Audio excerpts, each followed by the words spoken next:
দেখলেন ডাক্তারবাবু? এখনো আপনি আরো কি দেখলেন? আপনি এবারে একটা ভালো মন্দ কিছু বলুন। আপনার জন্যই তো ছেলেটাকে বাড়িতে রেখে দিলাম একদিন। আপনি তো বললেন ছেলেটাকে বাড়িতে রেখে দেখতে চান। তাহলে আপনার উপর ভরসা করাটা আমাদের ঠিক হয়নি। না দেখুন, মানে একদিনের ভেতরেই যে প্লেটলেটস কাউন্ট এতটা কমে যাবে সেটা আমিও বুঝতে পারিনি। আর এখন তো দেখছি আরো নানা রকমের কমপ্লিকেশন শুরু হয়ে গেছে। এখন তো দেখুন এত কথা বলে কোনো লাভ নেই। এখন বলুন যে এই মুহূর্তে আমাদের কি করণীয়?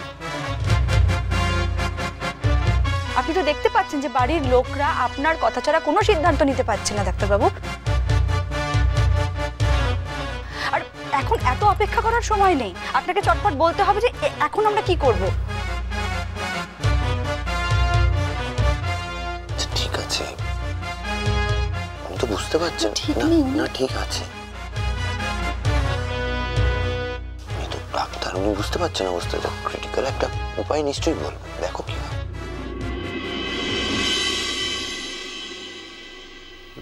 এখন মনে হচ্ছে যে আর বেশি দেরি করা বোধহয় ঠিক হবে না। পেশেন্টকে ইমিডিয়েটলি হসপিটালাইজ করতে হবে। না, ডিসিশন নিতে আপনি কেন দেরি করলেন না তো সেটাই তো বুঝতে পারছি না আমি। হ্যাঁ, আসলে আমি ভেবেছিলাম যে পেশেন্টকে বাড়িতে রেখে ট্রিটমেন্ট করেই হয়তো ওনাকে সারিয়ে, মানে তখন তো এতটা কমপ্লিকেশন ছিল না। কমপ্লিকেশনটাও ক্রমশ এত বাড়ছে।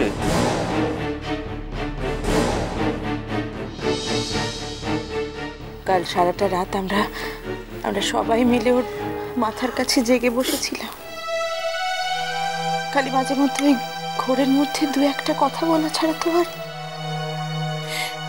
কিছুই তো বলছে না, কিছু খাচ্ছে না।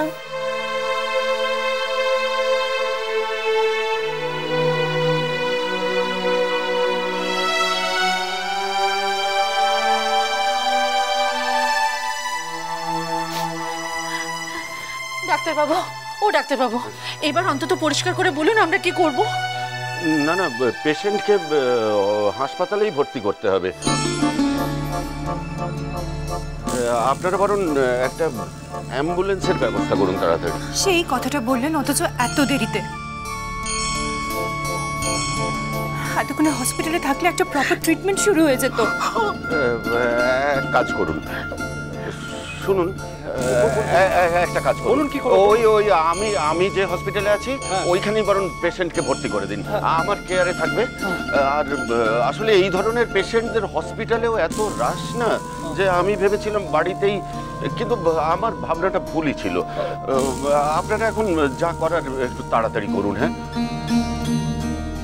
না, আমি এক্ষুনি অ্যাম্বুলেন্স ডাকার ব্যবস্থা করছি। দেখি কমলিকা, হ্যাঁ জলটা আমাকে দাও, আমি খাওয়ার চেষ্টা করছি। আমিও তো চেষ্টা করছি। তুমি যেভাবে খাওয়াবে আমিও সেইভাবেই খাওয়ানোর চেষ্টা করছি। জলটা তোর শরীরে ঢোকা নিয়ে কথা।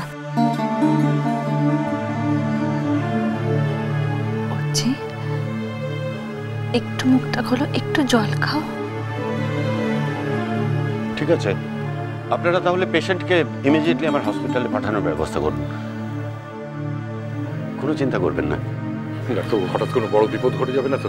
ছেলেটা দেখুন একেবারে নেতিয়ে পড়েছে, মানে আমি কোনো ভরসা পাচ্ছি না। না, আমি তো আছি, আমার যথাসাধ্য আমি করব।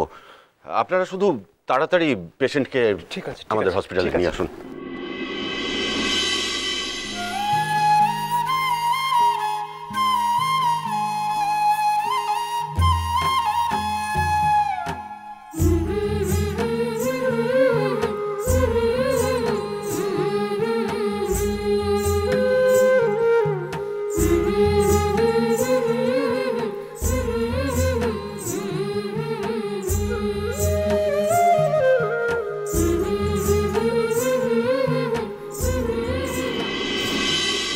উর্জি, কি হচ্ছে কি বলো তো? একটু জলটা খাও,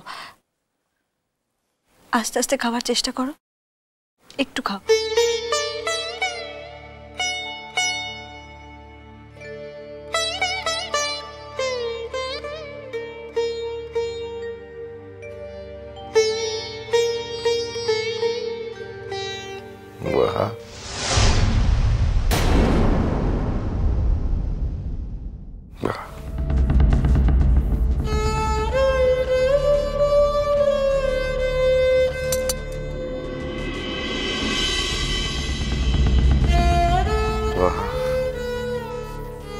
তুমি কোথায়? তুমি কি আসবে না?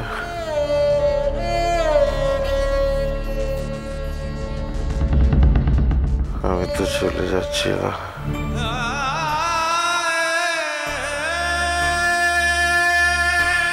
তোমার সঙ্গে কখনো দেখা হয় না বাবা। তুমি শেষ বেলা আমায় বিদায় জানাবে না একবার? বাবা বাবা,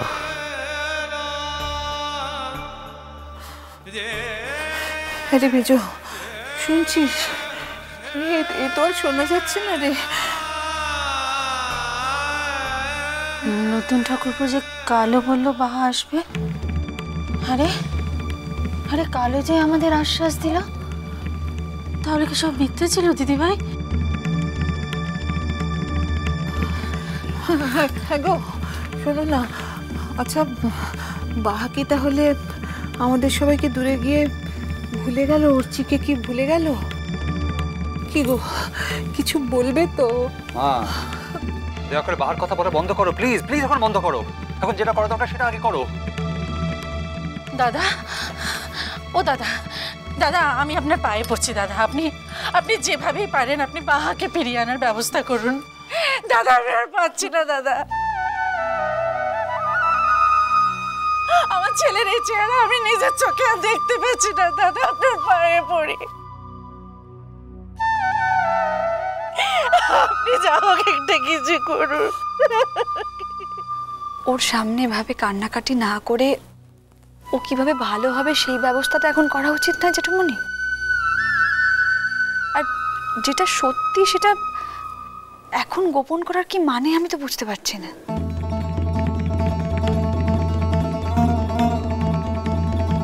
এখন এসব কথার তো কোনো মানে নেই কমলিকা। এখনই এই কথাটার মীমাংসা হওয়া দরকার সাজবা দিদি। বাহাজি বলেছে যে ও এখন আসবে না। ও যে মুখের ওপর স্পষ্ট বলে দিয়েছে যে এখন ও দেশে ফিরতে পারবে না, সেটা আমরা অনেকে জানি। যারা জানে না তাদের অন্ধকারে রেখে কি লাভ বলো?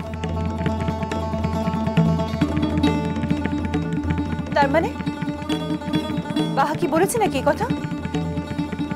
কই, কাকে বলেছে এই কথা? আমরা জানি না তো।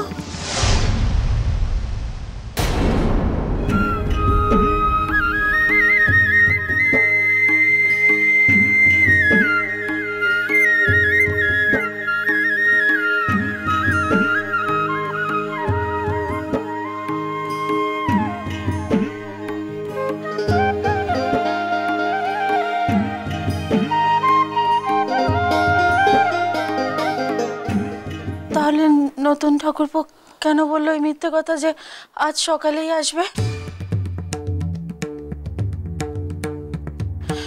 কেন বললো তাহলে মিথ্যে কথা নতুন ঠাকুরপো? হ্যাঁ কেন বললো বলো? মিষ্টি কুটু মিষ্টি কুটু মিষ্টি কুটু।